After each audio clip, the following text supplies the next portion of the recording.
दिल्ली नाम सुनते ही क्या आता है जहन में? सपनों का शहर है ना, भारत की राजधानी। लेकिन आजकल इसकी एक और पहचान बन गई है और वो है दुनिया के सबसे जहरीली हवा वाले शहर की। तो चलिए आज इसी धुंध के पीछे की सच्चाई को समझते हैं परत दर परत। ये जो लाइन है ना, ये दिल्ली में रहने वाले लगभग हर इंसान की सुबह की कहानी है। ताज़ी हवा के लिए खिड़की नहीं खुलती, खुलता है मोबाइल।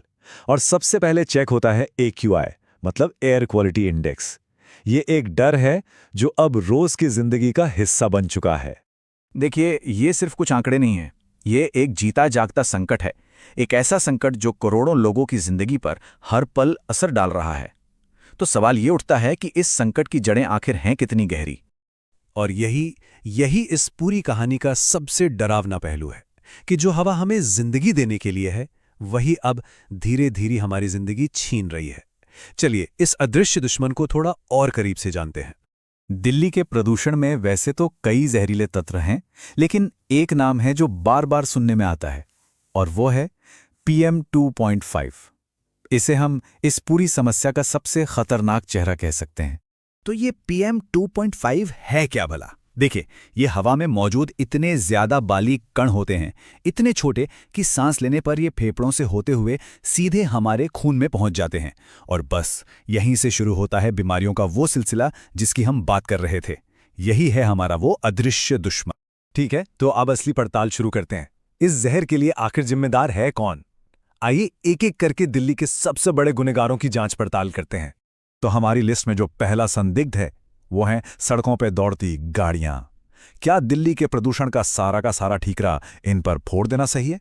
चलिए देखते हैं। जरा इस आंकड़े पर गौर कीजिए।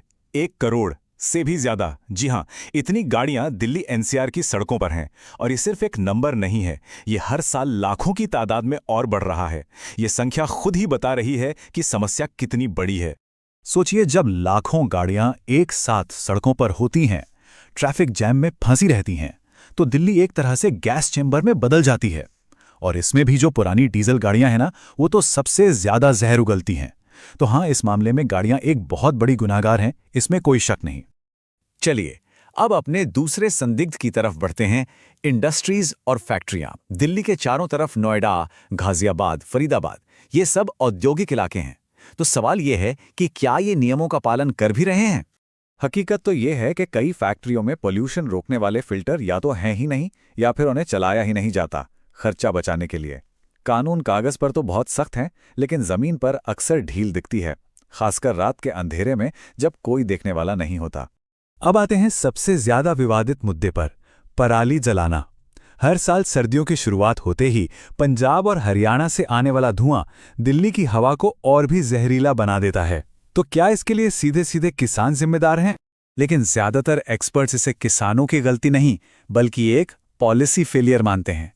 मतलब सिस्टम की नाकामी।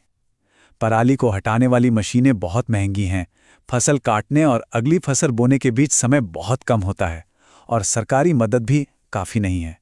तो असल में ये किसी एक व्यक्ति की नहीं, बल्कि पूरे सिस्टम की समस्या है। अच्छा, गाड़ियों, फैक्ट्रियों और पराली के अलावा भी कुछ ऐसे गुनाहगार हैं जिन पर हमारा ध्यान अक्सर जाता ही नहीं, लेकिन हवा को जहरीला बनाने में उनका रोल भी बहुत बड़ा है। दिल्ली में चारों तरफ जो कंस्ट्रक्शन चलता रहता है, उससे उड़ने वाली धूल, खुले में जो कचरा जलाया जाता है, और सर्दियों में ठंड से बचने के लिए जो अलाव जलते हैं, ये सब मिलकर हवा में जहर घोलते रहते हैं। ये छोटे छोटे लगने वाले सोर्सेज मिलकर एक बहुत बड़ा संकट खड़ा कर देते हैं।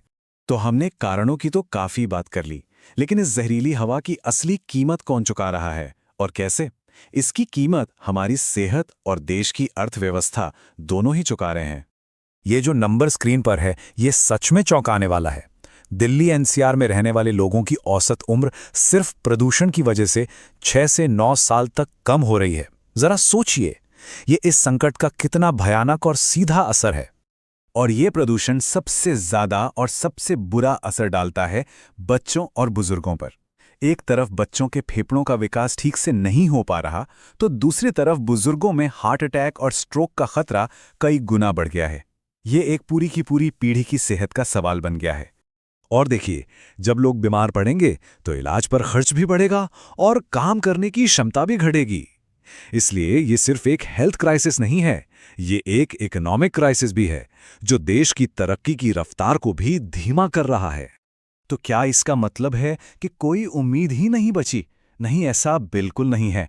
उम्मीद है। तो अब बात करते हैं समाधान की, कि आखिर दिल्ली की हवा को फिर से सांस लेने लायक बनाया कैसे जा सकता है। यहां पर समाधान का एक पूरा रोड मैप है। इसे हम 3 हिस्सों में बांटकर देख सकते हैं। एक है शॉर्ट टर्म उपाय, जैसे कचरा जलाने पर तुरंत जुर्माना लगाना। फिर है लॉन्ग टर्म उपाय, जैसे पब्लिक ट्रांसपोर्ट को वर्ल्ड क्लास बनाना और इलेक्ट्रिक गाड़ियों को बढ़ावा देना।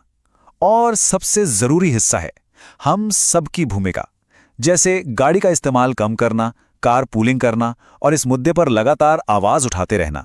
और असली बात यही है, ये समस्या सिर्फ सरकार की या किसी सिस्टम की नहीं है, ये हमारी सबकी सामूहिक आदतों का नतीजा है। तो इसका समाधान भी सामूहिक कोशिशों से ही निकलेगा।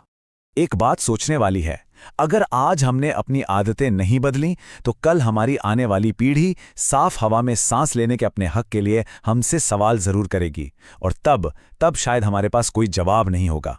है ना सोचने वाली बात?